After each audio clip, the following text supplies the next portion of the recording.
Le serpent blanc, un conte des frères Grimm. Il y a maintenant fort longtemps que vivait un roi, dont la sagesse était connue dans tout son royaume. On ne pouvait rien lui cacher. Il semblait capter dans les airs des nouvelles sur les choses les plus secrètes. Ce roi avait une étrange habitude. Tous les midis, alors que la grande table était desservie et qu'il n'y avait plus personne dans la salle, son serviteur fidèle lui apportait un certain plat.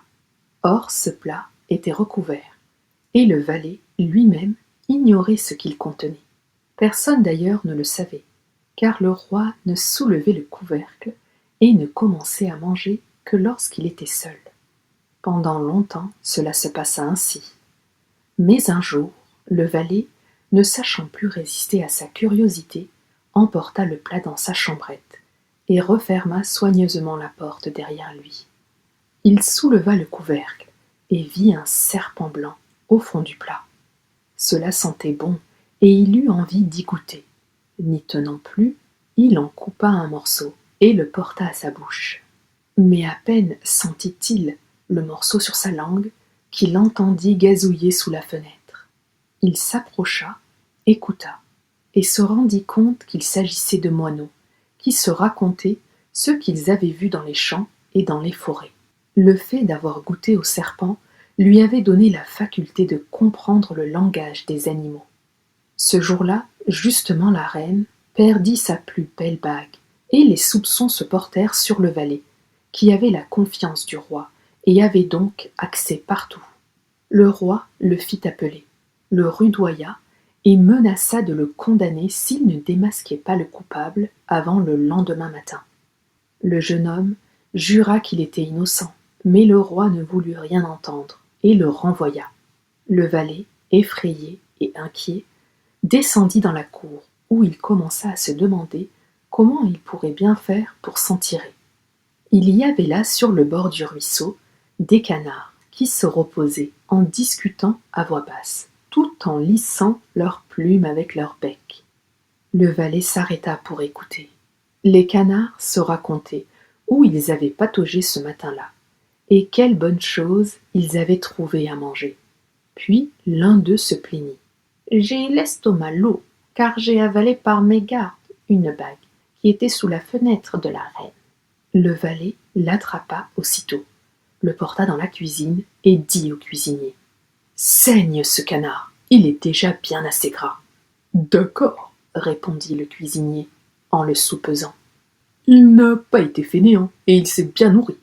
Il devait depuis longtemps s'attendre à ce qu'on le mette dans le four. » Il le saigna et trouva en le vidant la bague de la reine. Le valet put ainsi facilement prouver son innocence au roi.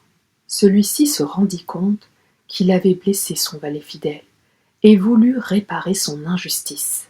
Il promit donc au jeune homme de lui accorder une faveur et la plus haute fonction honorifique à la cour, que le valet choisirait. Le valet refusa tout et demanda seulement un cheval et de l'argent pour la route, car il avait envie de partir à la découverte du monde. Aussi se mit-il en route dès qu'il eut reçu ce qu'il avait demandé. Un jour, il passa près d'un étang, où 3 poissons, qui s'étaient pris dans les roseaux, étaient en train de suffoquer. On dit que les poissons sont muets, et pourtant le valet entendit leurs complaintes, qui disaient qu'ils ne voulaient pas mourir si misérablement. Le jeune homme eut pitié d'eux. Il descendit de son cheval et rejeta les 3 poissons prisonniers dans l'eau. Ceux-ci recommencèrent à frétiller gaiement, puis ils sortirent la tête de l'eau et crièrent: « Nous n'oublierons pas que tu nous as sauvés, et te revaudrons cela un jour. » Le valet continua à galoper, et eut soudain l'impression d'entendre une voix venant du sable foulé par son cheval. Il tendit l'oreille et entendit le roi des fourmis se lamenter. « Oh, si les gens voulaient faire un peu plus attention et tenaient leurs animaux maladroits à l'écart. Ce cheval stupide piétine avec ses lourds sabots mes pauvres serviteurs. » Le jeune homme s'écarta aussitôt, et le roi des fourmis cria: « Nous n'oublierons pas, et te revaudrons cela un jour. » Le chemin mena le valet dans la forêt, où il vit un père corbeau et une mère corbeau en train de jeter tous leurs petits du nid. « Allez-vous-en, sacripants !» croassèrent-ils. « Nous n'arriverons plus à vous nourrir, vous êtes déjà assez grands pour vous trouver à manger tout seuls. » Les pauvres petits qui s'agitaient par terre en battant des ailes piaillèrent. « Comment pourrions-nous, pauvres petits que nous sommes, subvenir à nos besoins, alors que nous ne savons même pas voler?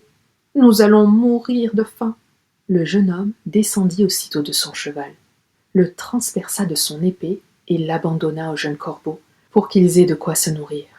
Les petits s'approchèrent et, après s'être rassasiés, crièrent « Nous ne t'oublierons pas et te revaudrons cela un jour. » Le valet fut désormais obligé de continuer sa route à pied. Il marcha, et après une longue marche, il arriva dans une grande ville, dont les rues étaient très peuplées et très animées. Soudain, un homme arriva à cheval et annonça que l'on cherchait un époux pour la princesse royale, mais que celui qui voudrait l'épouser devrait passer une épreuve difficile, et s'il échouait, il devrait payer de sa vie. De nombreux prétendants s'y étaient déjà essayés, et tous y avaient péri. Mais le jeune homme, lorsqu'il eut l'occasion de voir la princesse, fut si ébloui de sa beauté qu'il en oublia tous les dangers. Il se présenta donc comme prétendant devant le roi. On l'emmena immédiatement au bord de la mer, et on jeta sous ses yeux un anneau d'or dans les vagues. Puis le roi lui ordonna de ramener l'anneau du fond de la mer, et ajouta « Si tu émerges de l'eau sans l'anneau, les vagues te rejetteront sans cesse, jusqu'à ce que tu périsses. » Tous plaignirent le jeune homme, et s'en allèrent. Seul, debout sur la plage, le valet se demanda ce qu'il allait bien pouvoir faire, lorsqu'il vit soudain 3 poissons s'approcher de lui. C'étaient les poissons auxquels il avait sauvé la vie. Le poisson du milieu portait dans sa gueule un coquillage qu'il déposa aux pieds du jeune homme. Celui-ci le prit, l'ouvrit et y trouva l'anneau d'or. Heureux, il le porta au roi, se réjouissant d'avance de la récompense. Or la fille du roi était très orgueilleuse, et dès qu'elle eut appris que son prétendant n'était pas de son rang, elle le méprisa et exigea qu'il subît une nouvelle épreuve. Elle descendit dans le jardin, et de ses propres mains, elle répandit dans l'herbe 10 sacs de millet. « Tu devras ramasser ce millet, » ordonna-t-elle, « que ces sacs soient remplis avant le lever du soleil, et pas un seul grain ne doit manquer. Tu devras ramasser ce millet. » Le jeune homme s'assit dans l'herbe et se demanda comment il allait pouvoir s'acquitter de cette nouvelle tâche. Ne trouvant pas de solution, il resta assis, en attendant tristement l'aube et la mort. Or, dès que les premiers rayons du soleil éclairèrent le jardin, il vit devant lui les 10 sacs de millet, remplis à ras. Ils étaient rangés les uns à côté des autres, et pas un grain ne manquait. Le roi des fourmis était venu la nuit avec des milliers de ses serviteurs, et les fourmis reconnaissantes avaient rassemblé tout le millet avec infiniment de soin, et en avaient rempli les sacs. La princesse descendit elle-même dans le jardin, et constata avec stupéfaction que son prétendant avait rempli sa tâche. Ne sachant pourtant toujours pas maîtriser son cœur plein d'orgueil, elle déclara « Il a su passer les 2 épreuves, mais je ne serai pas sa femme tant qu'il ne m'aura pas apporté une pomme de l'arbre de vie. » Le jeune homme ignorait où poussait un tel arbre, mais il décida de marcher là où ses jambes voudraient bien le porter, sans trop d'espoir de trouver l'arbre en question. Il traversa 3 royaumes, et il arriva un soir dans une forêt. Il s'assit au pied d'un arbre pour se reposer un peu, lorsqu'il entendit un bruissement dans les branches au-dessus de sa tête, et une pomme d'or tomba dans sa main.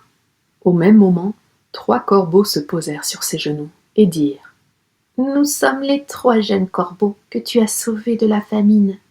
Nous avons appris que tu étais en quête de la pomme d'or, et c'est pourquoi nous avons traversé la mer et sommes allés jusqu'au bout du monde où se trouve l'arbre de vie pour t'apporter cette pomme. » Le jeune homme, le cœur joyeux, prit le chemin du retour et remit la pomme d'or à la belle princesse, qui ne pouvait plus se dérober. Ils coupèrent la pomme de vie en deux, la mangèrent ensemble, et à cet instant, le cœur de la princesse s'enflamma d'amour pour le jeune homme. Ils s'aimèrent et vécurent heureux jusqu'à un âge très avancé. Un like et un abonnement, ça fait toujours plaisir. Et ça m'aide à continuer. Merci et à bientôt.